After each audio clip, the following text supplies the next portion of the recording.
Okay, so now I'm going to make a dessert to take to my church tomorrow. We are having a birthday luncheon. So I already have some blueberries here that I've already washed.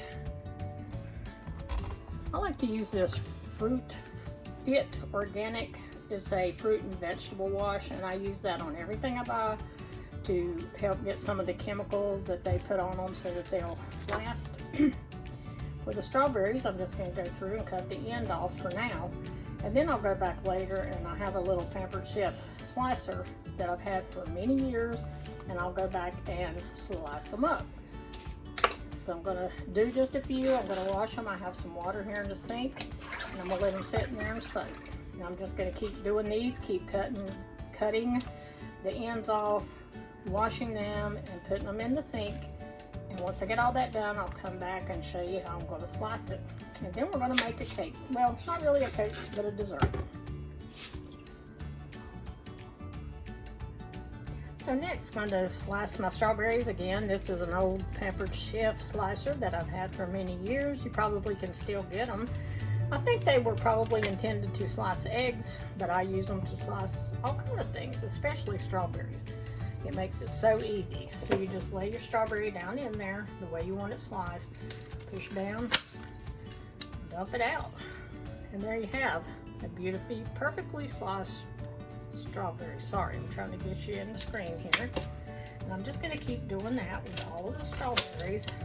And it goes pretty quick. Once you get going there, you can't tell that is sliced. Just keep doing that over and over. My husband's out mowing the grass. If you hear that motor running, that's what that noise is. He usually gets out there every Saturday and does something outside in the yard. So with fall coming up in a couple days, probably won't be long till I have to start getting up the leaves, and I'm sure he's not looking forward to that, because we did get quite a few leaves, not from trees in our yard, but from neighbors' yards. And from the woods that are right beside our house and in the back of our house. We get quite a few. Like I say, not from any trees in our yard. We just have a couple small little trees in our yard, but we get lots of leaves. So I'm just going to keep slicing these until I get them all sliced, and I'll come back and show you what I'm going to do next. Okay, so now you can see I have all of the strawberries sliced up. These are some really beautiful strawberries. I got them at Food Lion. They had them on sale too for $4. That was last week. We went to our former church, had a homecoming, and I made the same dessert and took there. So while I was buying for one, I went ahead and bought enough for both. So there's my blueberries, there's my strawberries. I have some great value whipped topping, and I have a half of an angel food cake. So I'm going to chop up the angel food cake, and I'll show you how to do that. So now I'm going to take this half of an angel food cake. The recipe I'm using calls for a whole cake, 2 pounds of strawberries, 2 pounds of blackberries, 2 containers of Cool Whip, and 2 containers of pudding. But that's just way too much, so I half everything. So I use a half of the angel food cake. As I said, I made one of these last Saturday from a other church that we used to go to that had a homecoming service and then food afterward. And I took the other half of this cake, put it in a gallon freezer bag, and froze it. So then yesterday, I took it out of the freezer, put it in the refrigerator, and let it thaw out so that I could use it today. And it feels just as fresh. It doesn't hurt it at all to freeze. So you just cut it into squares. And this is going to be layers in our dessert. We'll have layers of cake, pudding, whipped topping, strawberries, and blueberries.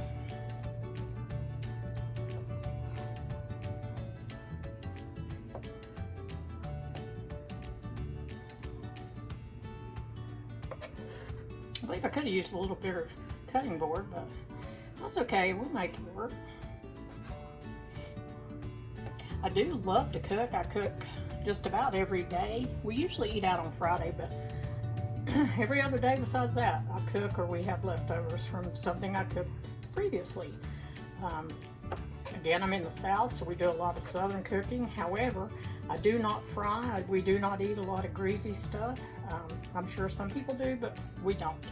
So there's the cake chopped up. Next, I'm going to get the pudding ready. Okay, next I'm going to take 2 cups of cold milk. I use 2%, but you could use whatever you want to, 1%, skim. whole, it doesn't matter.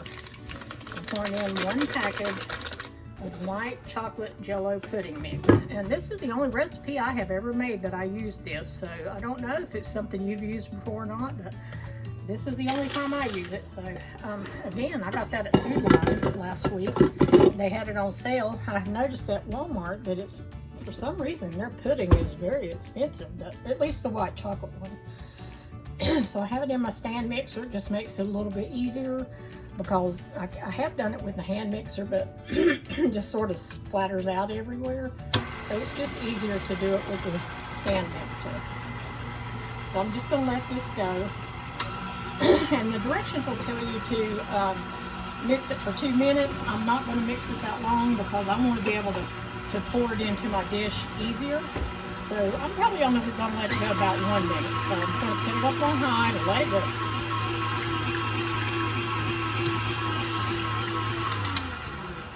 I'm going to stop and scrape down the sides. You want to make sure you get all that dry powder mixed into your milk. Well, that would not taste very good.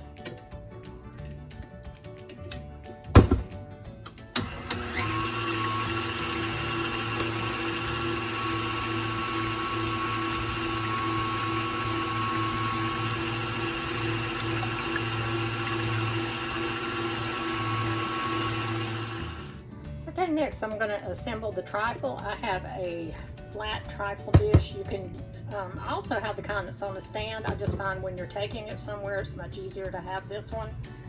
This one is by Anchor Hocking. I don't know if you can see that, but it's got a white plastic lid that goes over top of it. And I love this dish. It works so good. So I have my cut up angel food cake here. So I'm going to take half of that and put it in the bottom of the trifle dish. And you just kind of have to judge, and then you want it to lay down in there, kind of make sure it's up on the sides so that it'll be real pretty. So there's that. And then we're going to take that pudding that, remember, I did not mix all the way. I did not go 2 minutes. And you can see, even though I only went 1 minute, it sat there for just a little while and it has thickened up. So you want to take half of that, spread it over the layer of angel food cake. Again, if you were doing this whole recipe, it would be doubled and you'd have to have a really big trifle dish because this fills this one all the way up by me using half of what the recipe calls for. So I can't imagine. I'm not sure what kind of dish you'd have to use. It'd have to be really large though, maybe like a punch bowl. I don't know. For some reason, I no longer have me making all those layers of this cake. You can briefly see it there at the end as I swoop by. Apparently, I thought I had it playing when I didn't, and had it not playing when I thought I did. So anyway, I will put a picture in the comment down below of how the cake looks when it's done. You kind of stand the strawberry slices up on the side so that they'll show through the bowl. It's really pretty and everybody loves it. Yeah, I don't know what happened, but you just layer the angel food cake, white chocolate pudding, strawberries, blueberries, and whipped topping. And you do that 2 times, ending up with whipped topping. And that's your dessert. And it's really good. And I took it to church Sunday and every bit got 8.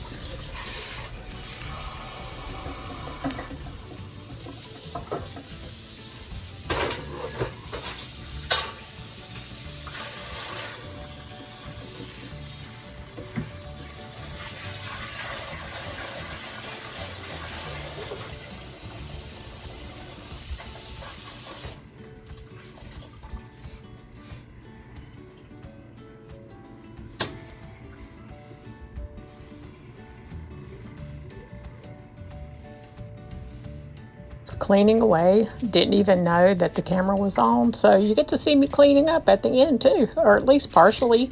I come in and out of view. Again, I did not think I was recording at this time. I did think I was when I was layering the dessert, so you know, I'm still learning.